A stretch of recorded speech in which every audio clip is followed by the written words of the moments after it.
মুসলিম শাসকের কয়টা কাজ? না, কাজ চারটা। মাশাআল্লাহ, কাজ কয়টা আর বৈশিষ্ট্য কয়টা বললাম?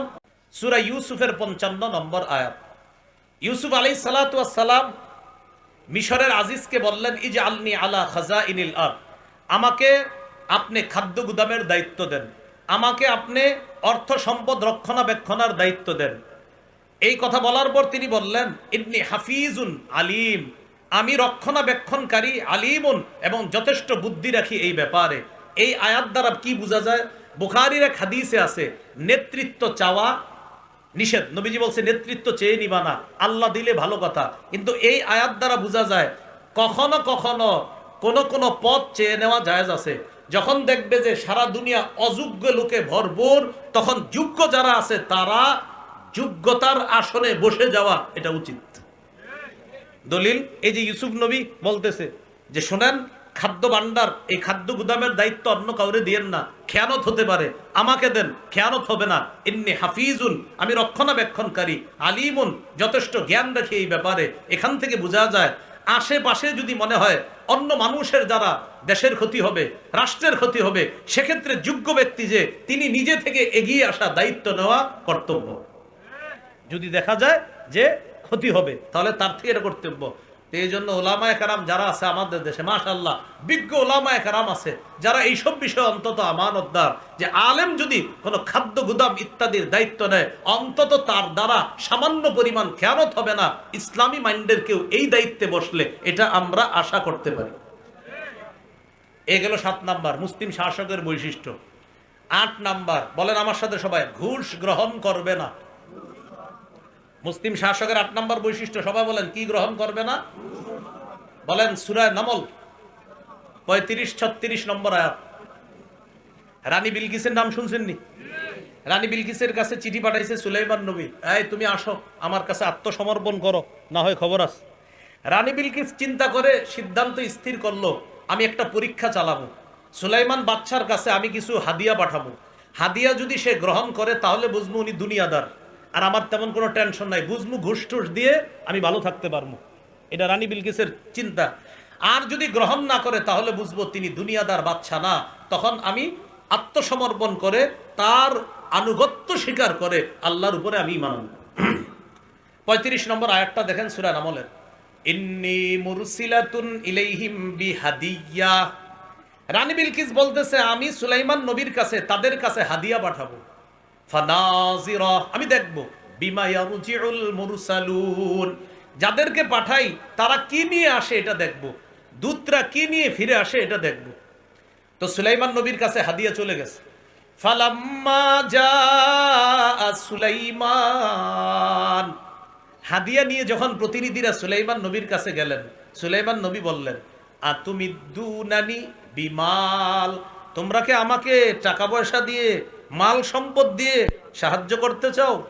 ফামা আতানি আল্লাহ খায়রুম মিম্মা আতাকুম, আল্লাহ আমাকে যা দিয়েছেন, তোমাদেরকে যা দিয়েছেন, এগুলা থেকে আল্লাহ আমাকে যা দিয়েছেন 1000 গুণ বেশি উত্তম। যাও এগুলা ফেরত নিয়ে যাও, এগুলা আমার দরকার নাই।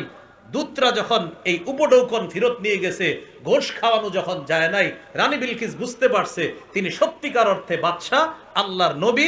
রানী বিলকিস সুলাইমান নবীর কাছে আসার আগেই আল্লাহ যে এক, এই কথার স্বীকৃতি দিয়ে, ঘোষণা দিয়ে সুলাইমান নবীর কাছে এসে বলতেছে, ও বাদশাহ সুলাইমান, আপনার কাছে আসার আগেই আপনার রবের উপর আমি ঈমান এনেছি, আমি আত্মসমর্পণ করেছি।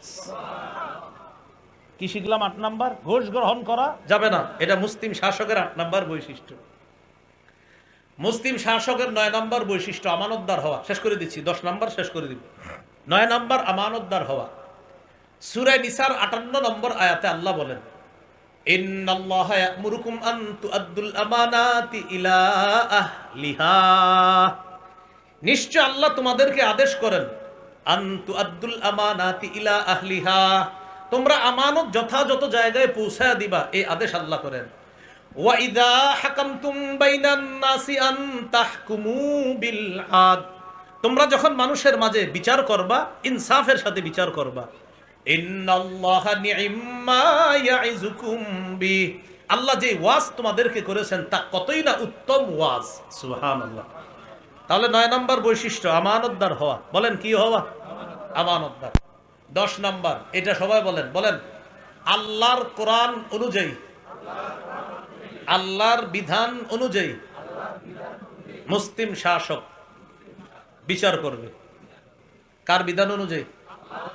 সূরা মাইদা 48 নম্বর আয়াত আল্লাহ তাআলা বলেন, ইন্না আনজালনা ইলাইকাল কিতাবা বিল হক, আমি আপনার কাছে কিতাব পাঠিয়েছি, নাজিল করেছি সত্য সহ, সঠিক কিতাব। মুসাদ্দিকাল লিমা বাইনা ইয়াদাইহি মিনাল কিতাব, এই কিতাব অন্যান্য কিতাবের সত্যায়নকারী। ওয়া মুহাইমিনান আলাইহি, অন্যান্য কিতাবের বিধানগুলো সংরক্ষণকারী।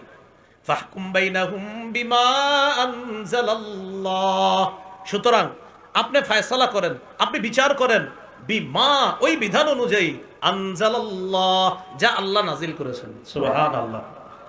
এবার সূরা মাইদার সর্বশেষ কথা বলে শেষ করে দিই। 49 নম্বর আয়াতে আল্লাহ বলেন, আফা হুকমাল জাহিলিয়াতি ইয়াবগুন ওয়া মান আহসানু মিনাল্লাহি হুকমান লিকাউমি ইউকিনুন, তারা কি জাহিলি হুকুম কায়েম করতে চায়?